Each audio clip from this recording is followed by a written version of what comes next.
I need you to stay with me for the next few minutes because what I'm about to tell you sounds impossible. And honestly, if I hadn't lived through it myself, I wouldn't believe it either. This is the story of how a group of people with clipboards, fake authority, and massive egos thought they could legally crush me, and how they ended up walking straight into a courtroom trap they built themselves. It started quietly. Too quietly. One of those calm before the storm moments where everything feels normal and you don't realize your life is about to get flipped upside down by an HOA email. The subject line said, "Final notice, legal action pending." No explanation, no warning, just fear.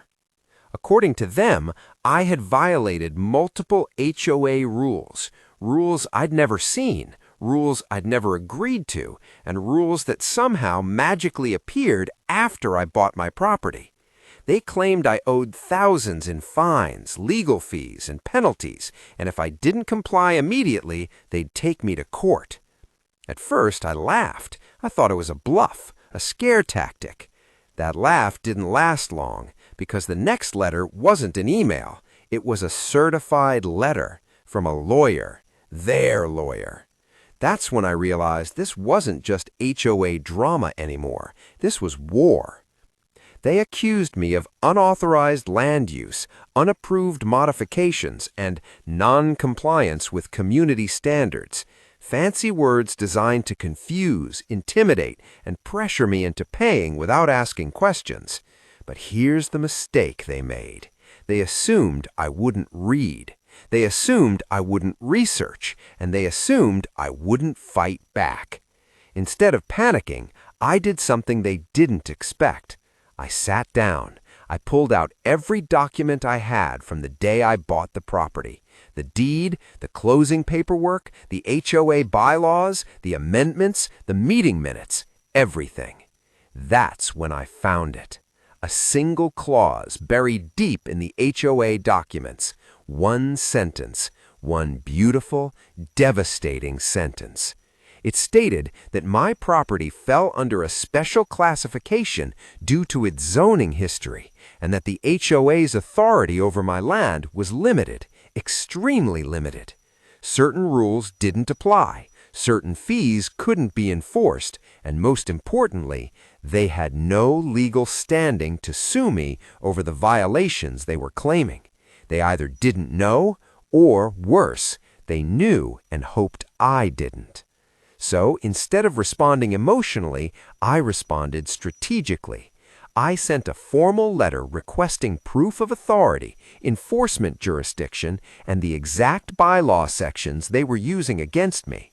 They ignored it. They filed the lawsuit anyway.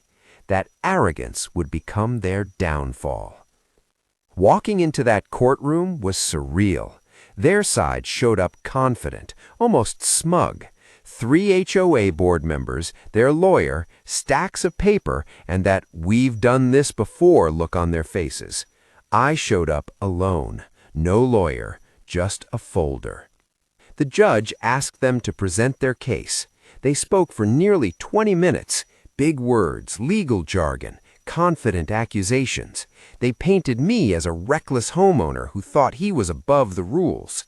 Then the judge turned to me, and everything changed. I calmly asked the court a single question. Before we go any further, can the HOA confirm they have jurisdiction over my property under Article 3, Section 7, Subsection C of their own bylaws? Silence. Their lawyer flipped through papers. The board members whispered to each other. The judge raised an eyebrow. Then I handed the judge copies of their own documents, highlighted, dated, and cross-referenced, showing that my property was excluded from the enforcement powers they were claiming. That was the moment I saw it. Panic. Their confident smiles vanished. Their lawyer tried to pivot, tried to argue interpretation, tried to save it. The judge wasn't impressed.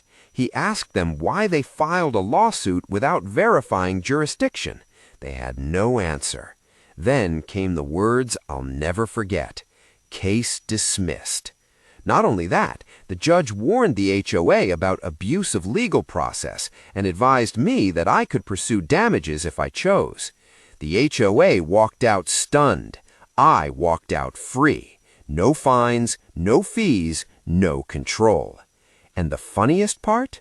A week later, I received a letter from the HOA, not a threat, an apology.